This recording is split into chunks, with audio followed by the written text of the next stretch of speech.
उनकी पार्टी रही है, उनकी सरकार तो जंगल राज में होता क्या था, किसी को लूटो, बूथ कैप्चर करो, वहाँ उसको छाप लो, वहाँ बना दो, तो यही सब काम करते। लालू यादव जी ने उसको, अब अगर बड़े बेटे को नेता बना देते हो तेज प्रताप जी को, तो तेज प्रताप जी नेता बन जाते। अभी उन्होंने तेजस्वी जी को नेता बनाया है तो वो नेता है। कभी कहेंगे कि चलो अब ये दोनों बेटा मेरा निकम्मा है, किसी काम का नहीं है, मीसा को बना दो। चलो रोहिणी जी अच्छा कर रही हैं सिंगापुर से, वो नेता हो गए। तो ये बात सच्चाई है।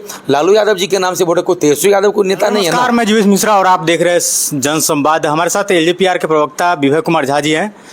इनसे बात करने की कोशिश करते हैं कि आखिर इस बार की जो बिहार विधानसभा चुनाव है, इस पर एलजेपीआर का समीकरण क्या रहने वाला है। और चिराग पासवान जिस तरह से मीडिया में बयान दे रहे हैं कि 2020 में जिस तरह से अलग अलग का लड़ा भी था, लेकिन इस बार ऐसा कुछ होने वाला नहीं है। और इस बार जो चुनाव होगा वो जनता के हित में होगा। इस बार जो चुनाव होगा वो बिहार के हित में होगा। इस तरह का बयान चिराग पासवान का सामने आ रहा है, उस पर क्या सोचते हैं आप?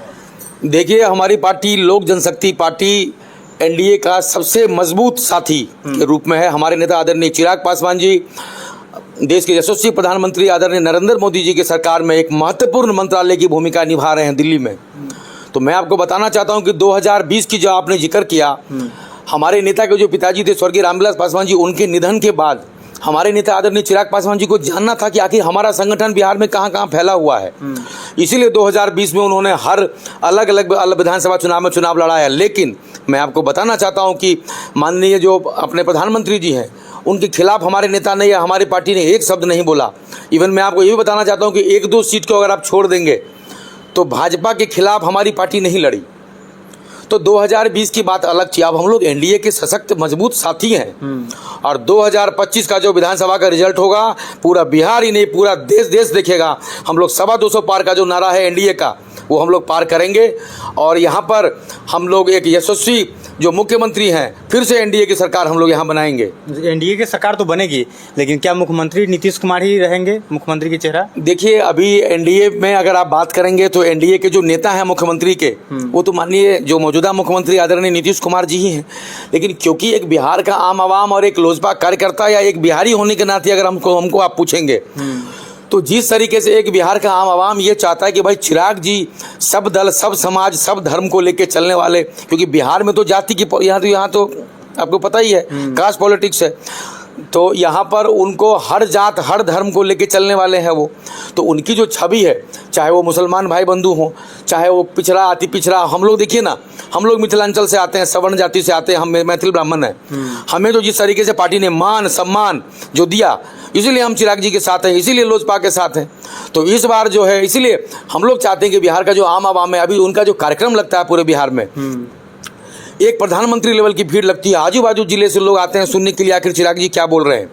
तो एक लोजपा कार्यकर्ता के नाते अगर हमको आप पूछेंगे, कि बिहारी होने के नाते पूछेंगे, हम तो चाहते हैं कि माननीय मुख्यमंत्री जी ने जिस तरीके से जंगल राज से मुक्त कराया बिहारियों को, उनको एक पदोन्नति होनी चाहिए, या राष्ट्रपति उपराष्ट्रपति की भूमिका में दिल्ली से बिहार को आशीर्वाद दें और यहाँ एक छोड़ दिया जाए, यहाँ चिराग पासवान जी नेतृत्व करें, उनके नाम पर एक सहमति भी बन जाएगी। लेकिन ये सब एक एनडीए के घटक दलों में तय होगा। माननीय प्रधानमंत्री जी, माननीय गृह मंत्री जी और भी एनडीए के जो साथी दल हैं, उन सबको एक उसको तय करना होगा कि मुख्यमंत्री यहाँ पर कौन होगा।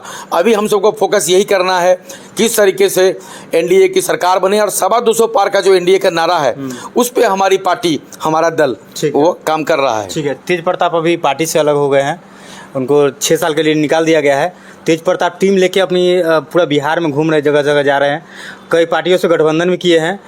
उन्होंने भविष्यवाणी किया है कि एनडीए की भले ही सरकार बन जाए, लेकिन मुख्यमंत्री नीतीश कुमार नहीं रहेंगे, चाहे कुछ भी हो जाए।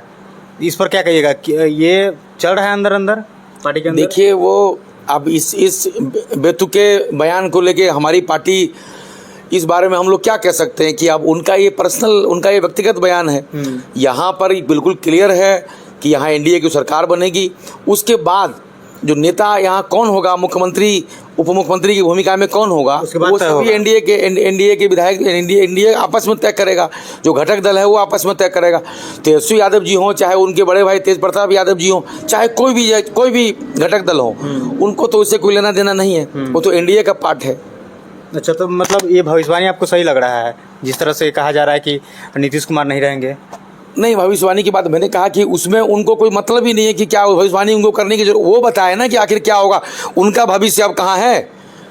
अब वो किसी लड़की के साथ वो दिख रहे हैं, विजुअल दिख रहा है, उनके पिताजी ने उनको 6 साल के लिए निकाल दिया है। अब वो अपना भविष्य अपना तय करे ना कि अब उनको क्या करना है, राजनीति में कहाँ से चुनाव लड़ना है। वो हमको क्यों बता रहे हैं। हमारी पार्टी, हमारा नेता आदरणीय चिराग पासवान, हम लोग सक्षम है, हम लोग अपना निर्णय लेने में सक्षम है। और एनडीए का जो पूरा कुनवा है 5 दलों का, जो पांडव है, वो सक्षम है कि क्या करना है नहीं करना।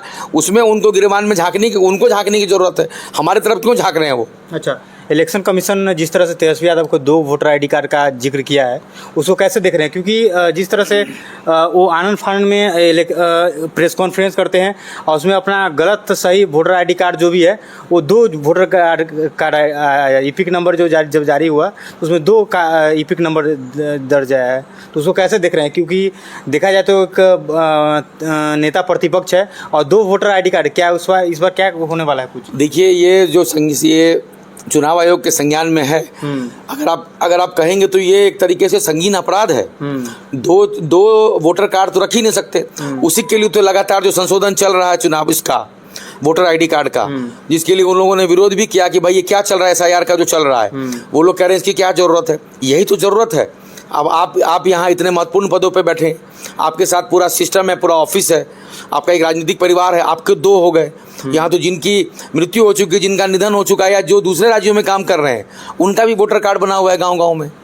तो उसी को तो ठीक करने की बात चल रही है। ठीक मतलब उसी के लिए तो सरकार ठीक कर रही है। तो ये एक तरीके से अगर आप मुझे पूछेंगे उनके बारे में, तो हमारी पार्टी इस चीज़ को जो उसको हम लोग हल्के में नहीं ले सकते। ये उनका ये पूरा का पूरा उनका कुनवाई, उनका का पूरा आप कह सकते हैं कि पीछे उनका यही रिकॉर्ड रहा है। जो महागठ जो उनकी पार्टी रही है, उनकी सरकार, तो जंगल राज में होता क्या था, किसी को लूटो, बूथ कैप्चर करो, वहाँ उसको छाप लो, वहाँ बना दो, तो यही सब काम यही सब काम होता था। तो इसीलिए कोई नई बात नहीं है। लेकिन मैं आपको बता देना चाहता हूँ कि यहाँ सुशासन की सरकार है, नरेंद्र मोदी की सरकार है इस देश में। यहाँ बदमाशी, गुंडागर्दी, यहाँ घपलाबाजी, यहाँ 420, 840 नहीं चलने वाला है। तो उनका भी अगर 2 बना लें या 4 बना लें, सरकार एनडीए की बनेगी और एनडीए का ही यहाँ मुख्यमंत्री होगा। वो अपोजिशन की भूमिका में रह जाएं, वही बड़ी बात है। क्योंकि आप जब 225 पार हम लोग करेंगे, यहाँ 243 की असेंबली है। अब आप जोड़ लीजिए कि उनको कितनी संख्या मिलने वाली है। ठीक है, जिस तरह से एनडीए का कहना है, एनडीए के सारे दलों का कहना है कि लालू यादव अगर जो नहीं रहे तो तेजस्वी का कोई अस्तित्व नहीं है, क्योंकि अस्तित्व एक ही है, वो लालू यादव के बेटे हैं। बिल्कुल सही बात है। देखिए, लालू यादव जी का एक कैडर वोट है, हम लोग मानते हैं इस बात को। तो लालू यादव जी ने उसको, अब अगर बड़े बेटे को नेता बना देते हो, तेज प्रताप जी को, तो तेज प्रताप जी नेता बन जाते। अभी उन्होंने तेजस्वी जी को नेता बनाया है, तो वो नेता है। कभी कहेंगे कि चलो अब ये दोनों बेटा मेरा निकम्मा है, किसी काम का नहीं है, मीसा को बना दो। चलो रोहिणी जी अच्छा कर रही हैं सिंगापुर से, वो नेता हो गए। तो ये बात सच्चाई है। लालू यादव जी के नाम से वोट, को तेजस्वी यादव को नेता नहीं है ना, वो तो उन अपने पिताजी का जो वोट ट्रांसफर है। लेकिन आप मुझे छूटते ही पूछेंगे हमारे लिए हमारे नेता के बारे में। हमारे नेता के पिताजी अब है नहीं। हमारे नेता के पिताजी स्वर्गवास हो चुके हैं, स्वर्गीय रामविलास पासवान जी। तो हमारे नेता आदरणीय चिराग पासवान जी ने दिखा दिया कि 100% स्ट्राइक रेट के साथ 5 में 5 जो लोकसभा के सीटें हमको 5 मिली, 5 में 5 हम लोग जीत के आए। तो हमारे नेता ने तो प्रूफ कर दिया। तो वो प्रूफ करना अभी तेजस्वी जी को बाकी है। पिताजी के नाम पे ही वोट पॉलिटिक्स है, उन्हीं के नाम पे चल रहा है। समीकरण चल रहा है, MOI समीकरण उनका होता ही है। उनका MOI समीकरण ही उनका है, मुस्लिम और यादव।